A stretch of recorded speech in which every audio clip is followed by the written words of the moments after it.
Dragonhunter with Longbow is back, and not only that, it is one of the 3 playable and very strong builds currently for Dragonhunter as a DPS build in PvE in Guild Wars 2. As I mentioned in my DPS tier list just from a while ago, be sure to check that out if you haven't already. Dragonhunter is one of the best DPS builds to play out now. And today we're gonna take a look at this very strong Longbow Dragonhunter build. And without much further ado, let's jump right in. As always, if you want to have a written guide, be sure to check out the link in the description to the Snowcrows website. All credits for the build crafting and stuff to Snowcrows. I just want to promote this build because it's very fun and very strong as well. So let's start with the gear. For your armor, you want to go full Berserker, except on the chest and the legs. There you want to go Dragon. So you get some vitality in there and a little bit more ferocity. If you don't want to go for Dragon, there is actually you can also use full Berserker gear if you want to, but the most optimal way would be with chest and leggings of Dragon. For rune, you want to go with Rune of Dragonhunter, and you want to go with power infusions if you can afford them. For weapons, you want to go Longbow and Greatsword, both of them Berserker gear with Sigil of Impact and Sigil of Force, just the most damage. For trinkets, you want to go also a Dragon Berserker mix. You go full Dragon trinkets, except on the accessory, which you both of them will be Berserker. Like I said, you can go full Berserker, you will lose some DPS, but that will still be fine. Don't go for more Dragon pieces, this will decrease your damage again. So this is the most optimal setup. For Relic, you of course want to go with Relic of the Dragonhunter. It's not only for the roleplay, it's also the most damage option. Let's quickly talk about the consumables as well. So of course, go for Superior Sharpening Stones and Cilantro Lime Sous Vide Steaks. It's the best option. It gives you lifesteal on critical hit and power and ferocity. Perfect. So for traits, you go with Seal, Radiance, and Dragonhunter. Seal just gives you a lot of damage. It gives you some resolution access passively if you get hit. Then you get more damage against burning foes. You get more symbol damage, even more symbol damage. You get some more power, even more power while you're a Greatsword and your Greatsword skill have reduced reach shots, it's very good. Greatsword, it's your most damaging weapon that you have on the Dragonhunter. Symbolic Avenger just gives you way more damage, 10%, and hit it permanently, it's really good. Then Radiance just gives you some blind, and of course your skill 1 is reset if you kill a foe, that can be really helpful, just if you can't upkeep the spear all the time. And then you get more crit chance and ferocity. It's also really good because that will be always the case. And then you get more resolution when you use a healing skill, that's helpful. We get to that in a second. Then you get more damage while you have resolution. There's the first trait that is important here while you should have your solution. And then Righteous Instincts, really strong. 25% crit chance increase while you have resolution and you get might. The might is not that important, but the crit chance increase is huge. That's why there are so many Dragon and Berserker pieces in your gear, because you actually crit cap very easily with this. If your squad or your party in particular can't upkeep resolution 100%, you should use your healing skill whenever you are on Longbow, so that you get the resolution and then you can upkeep the resolution by yourself. That's really good. So really important, you should do that. Then Dragonhunter gives you access to your altered F skills. You get H's on your trap, or multiple traps actually. That's important in a second, why? Then you get more vitality. And here, blocking an attack causes Justice to reach its maximum charge and reduces the cooldown of Spear of Justice. So if you don't block anything, you will have a downtime of this a little bit, yeah.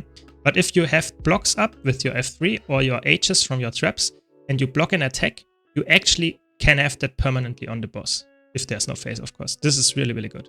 So keep that in mind. Then deal increased strike damage. Yeah, nice. You get more strike damage if they are farther away, but typically 7% is the thing that you have because you want to stand in the boss. And then just more damage increase. That's how this build is played. A lot of damage increase is really strong. So let's quickly talk about the skills, the utility skills. Your healing skill is a very nice heal, also gives you H's. Then you have some nice AoE damage here and another trap that gives you AoE damage and H's. This you should never use, only for CC. Gives you passive power. And then you have another CC that you should also use in your rotation just for the damage and upkeeping the Dragonhunter relic. So really good. If you want to swap stuff, you can, for example, go for the Litany of Wrath. This is a really aggressive healing skill. If you deal damage, you heal. That can be really strong on a lot of fights. So keep that in mind. Then if you want to swap out utility skill, always go for Sword of Justice first. You can swap, for example, for Light's Judgment for some frequent CC applications. So if you have frequent breakbars, you should use this one. If you have infrequent breakbars but need stronger CC, you go for Sanctuary. You can also go for Stand Your Ground if you need stability, or you can even go for Advance if you need Aegis. There are a lot of options, so really, really versatile build when it comes to that. Your F skills, like I said, always use your F1. It's really important. It gives you a big damage boost. Don't use it again. Just use it once to get the spear up. Then you can use your 2 to Condy Cleanse and heal a bit and reposition. You can use your 3 to get some nice block also for your party. Really nice, so you can reset this one a bit. And you can, of course, just use the block as a defensive tool. The Longbow is your nice range set, but it's also very damagey. Also use all skills for damage. We will get to the rotation in a second. But of course, the 3 skill and the 5 skill also apply some Defiance bar damage. And then your Greatsword is the biggest damage, but it's melee. So you get some nice whirl and some nice attacks. Should all use all of them. They are really, really good. This one also heals you, so don't forget.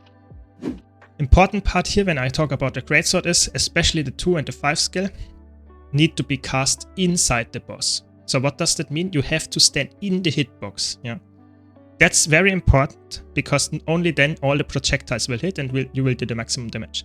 One setting that you have to check if you have it on is Melee Attack Assistant. Melee Attack Assistant should be turned off. If you have it on, please turn it off.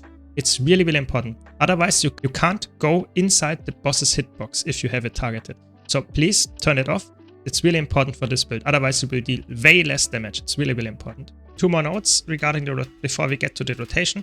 You can upkeep the Relic of the Dragonhunter most of the time just by using Procession of Blades. So that's not necessary that you use all the other traps for that. But of course, use your Elite trap as well because it helps keeping it up and gives you some nice damage as well and breakbar damage if you need it. Be aware of the Longbow 5 skill. It is very important that you fully cast it through. It can be very easily interrupted because it roots you in place while you cast it, so wait until the cast bar is completed to get the full damage and not interrupt the attack early. So this build is very important that you understand. There is an opener, and after that you have a specific concept what you should use. So you have some kind of priority skills that you have to use, but there is no really fleshed out rotation. I will go over it when we get there, but let's first start with the opener. So for the opener, you want to use Procession of Blades, so your trap, then use Sword of Justice, and as soon as you are done, use Spear of Justice on the target. You start on Longbow, so use your Symbol of Energy and True Shot, and then Hunter Sword, so the 5 skill. After you're fully casted through, you swap weapons to Greatsword and use Symbol of Resolution, Whirling Wrath, which is the 2, and Leap of Faith. Then you use Binding Blade. Then you can use one auto attack chain, be sure to finish it, and then use Sword of Justice into Dragon's Maw. After that, you should follow your rotation concept, and there is no clear rotation anymore. What do I mean by that? You can see it on screen now. On Greatsword, you should always prioritize Procession of Blades over Spear of Justice, over Symbol of Resolution, over Whirling Wrath, over Leap of Faith. On Longbow, you also should prioritize Procession of Blades over Spear of Justice, over Symbol of Energy, over True Shot, and over Deflecting Shot. Always use your Sword of Justice, Hunter Sword, and Binding Blade, while Big Game Hunter and Relic of Dragonhunter are active. So that means when you have hit your Spear of Justice and you had hit an enemy with a trap very recently. You should use your Dragon Maw and Purification, so your healing skill and your elite skill, when you want to maintain Relic of the Dragonhunter. You should always use the weapon swap after casting Leap of Faith or Symbol of Energy for the 2nd time on this weapon set. You can see in the background how a perfect rotation plays out. Thanks for Derm for providing the footage here. Like I said, all the credits for this build to Derm and the SD guys. Be aware that recasting the F1 skill, so when you hit someone with a spear and you pull him in, will remove the Big Game Hunter from your target. So the really big damage buff. So don't do that if you want to keep damage up. If you need a lot of CC, of course you can, but typically you shouldn't. This build is really strong, it has amazing burst damage and is really fun to play as well.